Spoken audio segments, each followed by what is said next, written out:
جب رسول اللہ صلی اللہ علیہ وآلہ وسلم نے کفار کے رویوں کی وجہ سے اپنے ایک ساتھی کے ساتھ مکہ چھوڑ کر مدینہ کی طرف ہجرت کی تو کفار یہ سمجھ رہے تھے کہ رسول اللہ صلی اللہ علیہ وآلہ وسلم کمزور ہیں، لیکن اللہ کو کچھ اور ہی منظور تھا۔ اللہ نے اسلام کو عزت دینا تھی۔ جب رسول اللہ صلی اللہ علیہ وآلہ وسلم مدینہ منورہ پہنچے تو بہت سے کفار مسلمان ہو کر مدینہ منورہ آتے رہے، لیکن مکہ میں کافروں نے مکہ میں موجود مسلمانوں کی چیزوں اور گھروں پر قبضہ کر لیا۔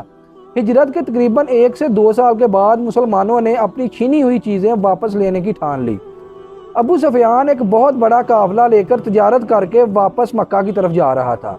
اس قافلے میں تقریباً 50,000 کے قریب سونے کے سکے اور بہت سا مال تھا۔ اب ابو سفیان کو پریشانی لگ گئی کہ کافروں نے مسلمانوں کا اتنا مال دبایا ہوا ہے اور مکہ کو جو راستہ جاتا ہے وہ مدینہ کے قریب سے ہو کر جاتا ہے، اور دوسری طرف مسلمان بھی اس قافلے کو ڈھونڈ رہے تھے۔ ابو سفیان اگر مدینہ کی طرف سے جاتا تو مسلمانوں نے اسے چھوڑنا نہیں تھا۔ ابو سفیان ڈر گیا اور اس نے رستہ تبدیل کر لیا اور مکہ کی طرف ایک قاصد بھیجا کہ قافلے کو خطرہ ہے، فوراً ہیلپ کے لیے، مدد کے لیے پہنچو۔ جب قاصد مکہ پہنچا تو ابو جہل نے قاصد سے پوچھا کہ وہ کتنے لوگ ہیں، تو قاصد نے کہا کہ تقریباً 300 ہوں گے یا 300 سے تھوڑے زیادہ۔ تو اس نے کہا کہ ہم 1000 لوگ لے کے جائیں گے۔ تو پھر اس نے قاصد سے پوچھا کہ ان کے پاس کتنے گھوڑے ہیں، تو قاصد نے کہا کہ تقریباً 2 یا 3 ہوں گے۔ تو اس نے کہا کہ ہم 100 گھوڑے لے کر جائیں گے۔ اور دوسری طرف ابو سفیان مسلمانوں سے بچتے بچاتے بالآخر مکہ پہنچ گیا، اور جو لوگ قافلے کو بچانے کے لیے، قافلے کی حفاظت کے لیے آئے تھے، ان میں سے ایک کہنے لگا قافلہ تو صحیح سلامت مکہ پہنچ گیا ہے، چلو ہم اب واپس چلتے ہیں۔ لیکن ابو جہل کہنے لگا کہ ہم تو تعداد میں بہت زیادہ ہیں، ہم ایک مسلمان کے مقابلے میں 3 ہیں، ہم ان سے جنگ کریں گے، ہم ان سے لڑیں گے۔ اور دوسرے دن جب ابو جہل کی فوج مسلمانوں کے سامنے آئی تو وہ مسلمانوں سے 3 گنا بڑی تھی۔ ابو جہل کی فوج میں سے 3 آدمی سامنے آئے، عتبہ، اس کا بھائی اور اس کا بیٹا، اور مسلمانوں کو چیلنج کیا کہ ہے کوئی جو تم میں سے ہم سے لڑے؟ تو مدینہ کے انصار میں سے 3 صحابہ لڑنے کے لیے سامنے آئے۔ تو عتبہ نے کہا یہ کون ہے؟ ہمیں تو اپنے بھائیوں کے سر کاٹنے ہیں جنہوں نے اپنے باپ دادا کے دین سے بغاوت کی ہے۔ تو حضرت عبیدہ، حضرت حمزہ اور حضرت علی رضی اللہ تعالی عنہ میدان میں آئے اور لڑائی شروع ہوئی۔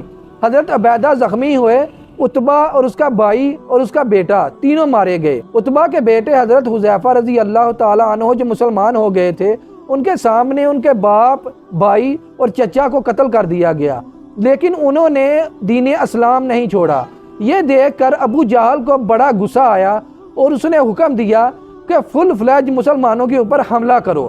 تو پوری فوج نے پوری پاور کے ساتھ مسلمانوں پر حملہ کر دیا، لیکن وہ مسلمانوں کو ہلا بھی نہیں سکے، بلکہ 5 کافر ایک مسلمان کے ہاتھوں مارے جانے لگے۔ یہ دیکھ کر ابو جہل گھبرا گیا، سارے کافر پیچھے ہٹنے لگے اور پریشان ہو گئے کہ ہم تعداد میں اتنے زیادہ ہیں لیکن پھر بھی ہم مسلمانوں کو ان کی جگہ سے ہلا تک نہیں سکے۔ ابو جہل نے دوبارہ حکم دیا کہ دوبارہ ان پر حملہ کرو، لیکن پھر وہی ہوا اور وہ پھر پیچھے ہٹنے لگے۔ لیکن اس بار مسلمانوں نے جواباً ان پر حملہ کر دیا اور کفار بدر کے میدان سے بھاگنے لگے۔ ابو جہل مارا گیا اور اس سمیت بہت سے کافر سردار مارے گئے اور مسلمانوں کو فتح ہوئی۔ جو لوگ جنگ سے بچ گئے تھے وہ بھاگ کر واپس مکہ پہنچے اور بتایا کہ ہم جنگ ہار گئے ہیں۔ لیکن مکہ والوں کو یقین ہی نہیں آیا کہ 1000 کا لشکر 313 سے ہار گیا۔ جب اور لوگ واپس مکہ پہنچے تو انہوں نے بتایا کہ ہم واقعی جنگ ہار گئے ہیں، تو آہستہ آہستہ مکہ والوں کو یہ احساس ہوا کہ وہ پورے عرب میں اپنی عزت اور جنگ ہار چکے ہیں۔